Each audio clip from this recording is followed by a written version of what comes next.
오늘 노무현 대통령이 서거한 지 10년 되는 날입니다. 10주기인데요. 노무현 대통령이 2009년 5월 23일 서거했습니다. 그리고 그 장례식이 7일장으로 5월 29일에 있게 되는데요. 이것이 박정희 대통령 1979년 11.6 사태 이후에 11월 3일 장례식 날짜로부터 꼭 360 곱하기 30일 되는 날입니다. 장례식 날짜는 60갑자로 갑술일인데요. 정확히 1800일이 됩니다. 그래서 오늘은 노무현 대통령의 10주기를 맞아서 그런 어떤 날짜의 어떤 공교로운 사이클이 있다는 것을 말씀드리고 김영삼 대통령 시대로 한번 돌아가 보겠습니다. 무슨 일이든지 그 일이 일어나려면 그 전조 정상이 있습니다. 김영삼 대통령 때 아들 김현철 씨가 한보그룹 관련해서 돈을 받은 혐의로 1997년 5월 달에 구속되게 되는데요. 그리고 6개월 후인 11월 21일 IMF의 구제금융을 신청하는 우리 역사상 대사건이 있게 되는 것입니다. 아마 한보그룹이나 김현철 씨가 그런 사건이 없었다면 IMF 사태도 없었을지도 모릅니다. 아마 세월호가 침몰하지 않았더라면 박근혜 탄핵 파면 사태도 아마 없었을 것입니다. 그래서 어떤 불길한 사건이 일어나기 전에는 반드시 어떤 그 전조 정상이 있다는 것입니다. 이것이 거의 모든 사건에 있어서 그런데요. 물론 그 약간 과학적인 법칙으로서는 하인리 법칙이라는 게 있습니다. 매우 큰 사건이 일어나려면 그 자잘한 사건들이 그 관련되는 사건들이 약 290개에서 300개 되는 사건들이 일어났어야만이 큰 사건 하나가 터진다고 하는 법칙입니다. 그래서 오늘은 김현철 씨 사건을 한번 돌아보겠습니다. 1997년 5월 17일 날 김현철 씨가 구속되게 되는데요. 한보그룹 당시 특혜 대출 의혹에 연루되어서 알선 수재 혐의, 조세 포탈 등의 혐의로 구속되게 됩니다. 그런데 11월에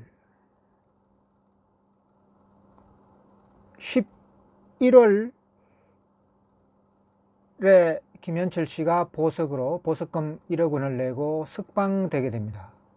그리고 며칠 있다가 IMF 사태가 터지는데요. 김현철 씨로서는 5월 달에 구속되었다가 11월 달에 보석으로 풀려났으니까 상황은 6개월 만에 좋아진 것입니다. 이런 6개월 만에 상황이 좋아지는 것은 저번에 제가 한번 다룬 바 있는 진주만 기습과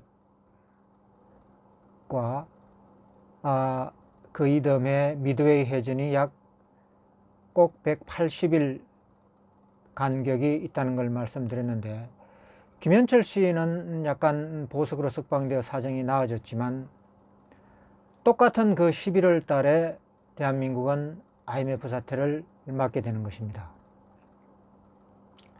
그래서 요즘 어떤 유튜브에서 문제되고 있는 것이 이 대통령 선거 때 문제되었던 문재인 대통령의 아들 무슨 채용 문제는 뭐 그렇게 큰 문제가 되는 것 같지는 않고요. 지금 태국에 가 있는 딸의 어떤 뉴스가 심심찮게 계속 흘러나오고 있는 것 같습니다. 이것이 지금 양력으로 5월 달인데요. 이것이 올해 아마 하반기 또는 머지않은 시일에 엄청나게 큰 게이트나 뉴스나 스캔들로 발전할 수 있는 가능성이 있는 것 같습니다. 이것이 5월 달인데요. 약 6개월 되는 11월에 어떤 엄청나게 큰 사건으로 발전될 가능성이 있는 것 같고요. 그것이 97년도 5월 달에 김현철 씨가 구속된 것도 5월 달이고 IMF 사태도 11월 달인데요. 이것이 어떤 6개월 정도가 되어서 7달째가 되면은, 물론 사건이 이렇게 사람들이 입에 오르내리기 시작한 것은 좀 오래됐습니다만, 어떤 부정대출하고도 연관이 있는 것 같다, 또는 여러 사람들이 관련이 되었다, 이런 말들이 나오는 것을 보면 이것이 아마 큰 사건으로 될 것 같습니다. 김현철 씨의 1997년 구속도 부정대출 알선 수재였고요. 지금도 대출과 관련해서 어떤 많은 의혹들이 나오고 있는 것 같은데, 대출 금액이 제법 크기 때문에 그걸 뭐 중간에서 이렇게 무마를 한다든지, 그 돈을 어디서 가져와서 무슨 이렇게 저렇게 나눠주고 틀어막는 것이 아마 쉽지가 않은 것 같습니다.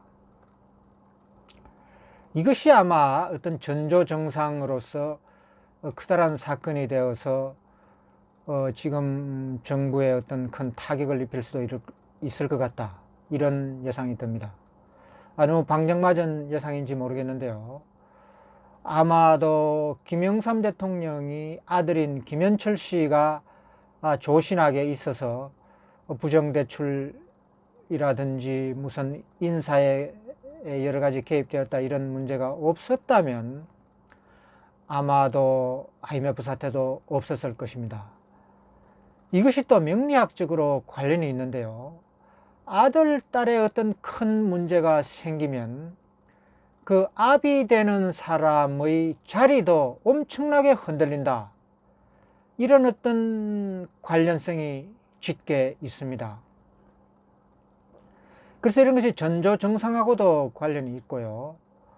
또 어떤 것이 있는가 하면은, 사람은 반드시 자기가 비난하는 그 일로 자기가 비난받게 된다, 또는 자기가 딛고 일어선 자리에서 넘어진다, 그런 어떤 법칙이 있습니다. 그래서 빨리 이것이 수습되고, 또는 지금 소통을 그 누구보다도 중시하는 정부이니까 이런 것을 먼저 치고 나와서 밝힐 건 밝히고 하면은 어떨까 생각합니다.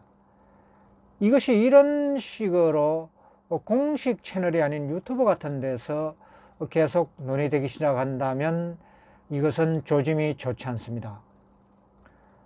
그래서 오늘은 뭐 제 주제 넘은 어떤 의견을 말해 봤는데요. IMF 사태 때 김현철 씨의 어떤 잘못된 행동이 없었더라면 IMF 사태나 이런 것이 없었을 것이라고 저는 생각하고요. 만약에 세월호가 무너지지 않았다면, 세월호가 침몰하지 않았다면 박근혜 탄핵 화면도 없었다고 생각합니다. 그래서 지금 한간에서 지금 뭐 유튜브 같은 데서 사람들 입에 오르내리는 어떤 지금 문재인 대통령의 이 딸 문제, 이런 것을 빨리 청와대에서 완전히 밝게, 또는 낱낱이 이렇게 어떤 설명하는 이런 것이 필요하다고 봅니다. 아들이나 딸의 큰 문제가 생겨서 스캔들이 있으면 그 압이 되는 사람의 자리가 흔들리게 되어 있습니다. 우리가 그것을 IMF 사태 때 많이 보아왔고요. 주변에서도 집안이 편안하지 않으면 그 가장되는 사람의 직장도 흔들립니다. 그래서 이런 것이 1, 2년 주기로 그것이 완전히 표면화되게 되는데요. 이런 것을 우리가 전조증상으로서 빨리 깨닫고 그것을 빨리 수습하고 빨리 어떤 좋은 방향으로 물꼬를 트는 이런 움직임이 있어야 되겠습니다. 감사합니다.